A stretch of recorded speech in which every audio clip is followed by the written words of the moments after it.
Hello everyone, you're welcome back to my channel, and in our today's video we'll be talking about veggies that are incorporated in my diet, which not only keep me full for a very long time and satiated, it also helped me to lose weight and not feel miserable on my weight loss journey.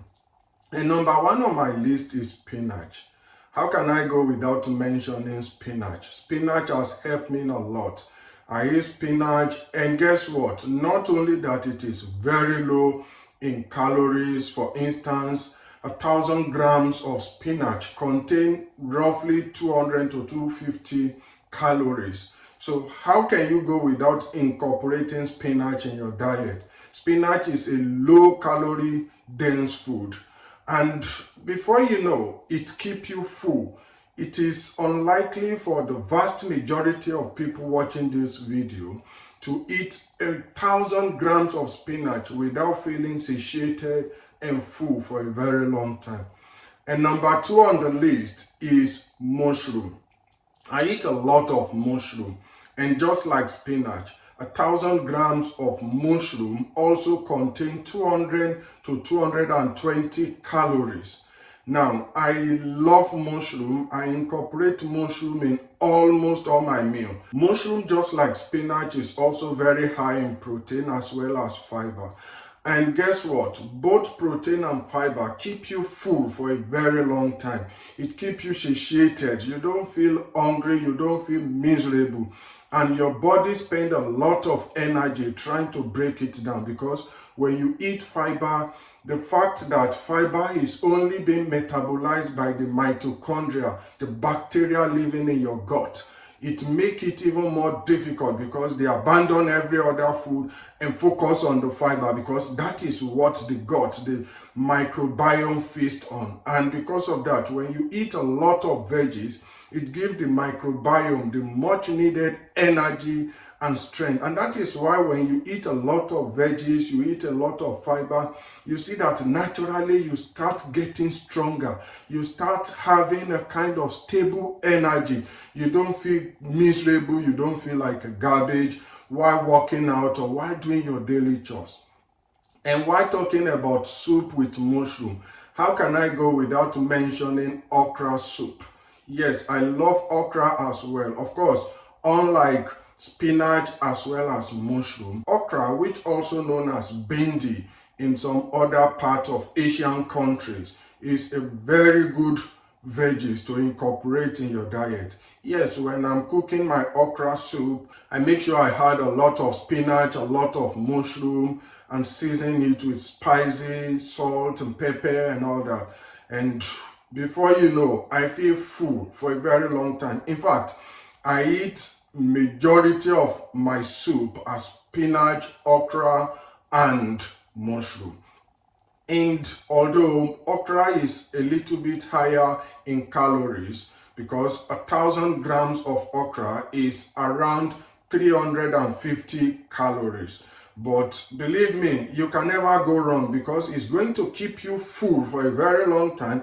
It's also high in fiber, high in protein, and will also make you be full for a very long period of time. And number four on the list is cucumber. Yes, I hate cucumber. And why? Because it tastes bland. I don't know why, but I just don't like it. It tastes bland. You feel watery. It doesn't have any taste for me. But as I keep on dieting, I told you in my previous video that when your body reaches a certain set point and you are dieting, everything starts tasting amazing. Everything starts tasting good. And maybe that is the reason why I started feeling like cucumber is very tasty. Of course, most of the time when I'm eating it, I salted it, had a little bit of salt, and this makes it taste even much more better. And sometimes I use cucumber to make salad. I had cucumber, carrot, cabbage, broccoli, and just mix everything together sometimes, and even use it to make soup. All these things keep me full for a very long time. And when I'm using it to make salad, I also make sure that I eat it with a little bit of cream. All these things, it helped me to stay stronger, and it also feed the microbiome in my gut. And number 5 is cabbage. I love cabbage so much. Yes, when I first started dieting, I told you guys that I started with vegetarian. So when I start dieting, it was cabbage, kale, broccoli, and cauliflower that I'll just slice all together and use it to make soup. I love it. I so much like the taste, the aroma coming out of it. But all of a sudden, when I started having diarrhea and I cut off all the vegetables in my diet, I move on to keto, I move on to high protein diet, and as a result, I started having constipation again.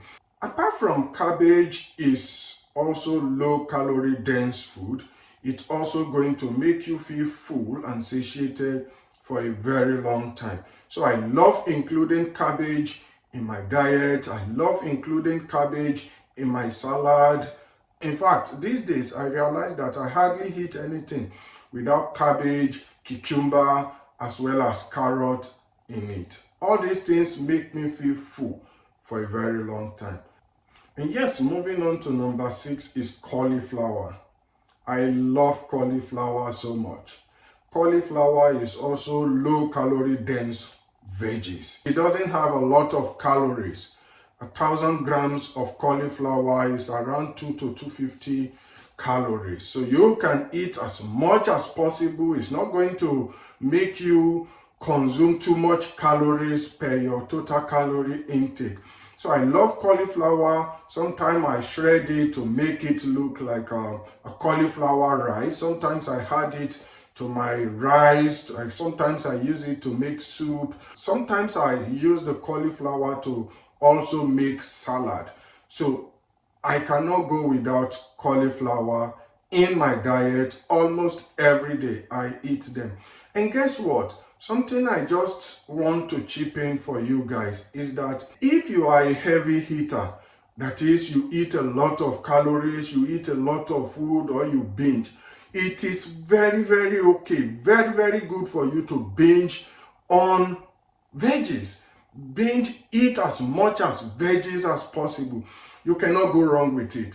I'm telling you, you can eat a lot of veggies and it's not going to take a lot of calories.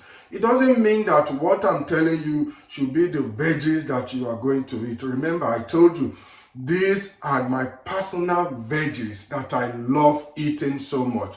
It doesn't mean that it is what you must like. I'm telling you, whatever veggies that you love, eat it in your diet. They are not high calorie dense food. In fact, they are the opposite, low calorie dense food. So eat a lot of veggies and binge on it. Eat for as much as possible. You might not even bother to track the calories. You might not even bother to weigh it, to measure it, to know if you are overeating, because you cannot overeat on it. First of all, it's just like the carnivore diet. You are going to get tired eating it and it will get you satiated. It will make you feel full for a very long time. So binge on it when you are feeling miserable, you feel like, oh, I need to eat something. Get a couple of salad, mash it up together, add a little bit of cream. Do not go too much on your cream, because when you add a lot of cream, it can also spike your total calories. But the salad on its own cannot spike your total calories. It cannot consume a lot of calories from your diet. And in fact, the calories you are going to get from the salad, from the veggies, it is very, very easy for you to use exercise to outrun the total calorie consumed from the veggies. So these are the non-starchy veggies that are incorporated in my diet. And when it comes to the starchy veggies that I'm also eating almost regularly, these are rice, potato, and corn. Yes, a lot of information on social media. Many people are saying rice is not good for you, potato is sugar, corn is sugar, don't eat sugar, and all these things are misleading. I eat a lot of rice, I eat a lot of potato, a lot of corn. These are starchy veggies. Of course, they are a little bit higher in terms of the glycemic index as well as the total calories you are consuming. Yes, they are a little bit higher, but they are also very good, and they are 100% glucose, meaning that your entire body is making use of it. Your entire body is metabolizing it. So you don't need to be fearful of eating the starchy veggies. But as for the non-starchy veggies, it is in fact what you must incorporate to your diet. So these are the veggies, both the starchy and non-starchy veggies, that are incorporated in my diet. But remember, I told you, if what you love doesn't make the list, it doesn't mean that it is not good. Believe me, like I said, every vegetable at all, every non-starchy veggie at all, it is very good for your body. It is very good for your health. They are not going to take away a lot of calories from your total daily calorie intake. So if your list doesn't make up to the list, kindly continue with what you like. Blend every vegetables that you like all together. Make it a smoothie, drink it, or make it a salad. Eat it with just a little bit of cream so that it doesn't taste like a garbage to you. Of course, as for me, I don't even add cream. Instead of adding cream, I prefer things like carrot as well as apple to just sweeten it a little bit. And one thing I want you to know is the fact that by the time you start eating this thing, it might feel as if, oh, I'm eating rubbish, I'm eating junk. Your taste bud is not going to adjust or adapt to it. But I'm telling you, by the time you keep on eating it, your taste bud will automatically adjust to your new diet. And this is what has helped me, because when I first started eating all these veggies, I really don't like it. It tastes horrible. Just imagine someone coming from a very sweet diet to something savory, something sour. It doesn't taste good. But right now, when I'm eating it, it is very, very sweet. I don't even know why. I can't eat anything without adding veggies to my diet. So like I said, if your list doesn't make it, do not hesitate to continue eating the veggies. I hope you enjoyed this video. If so and you've not subscribed to this channel, kindly consider subscribing, share the video, and make your comment known. Let me know if your veggies does not make the list of what I already shared. Let me know your favorite veggies in the comment section below. And until the next time that we'll be seeing again, I say bye.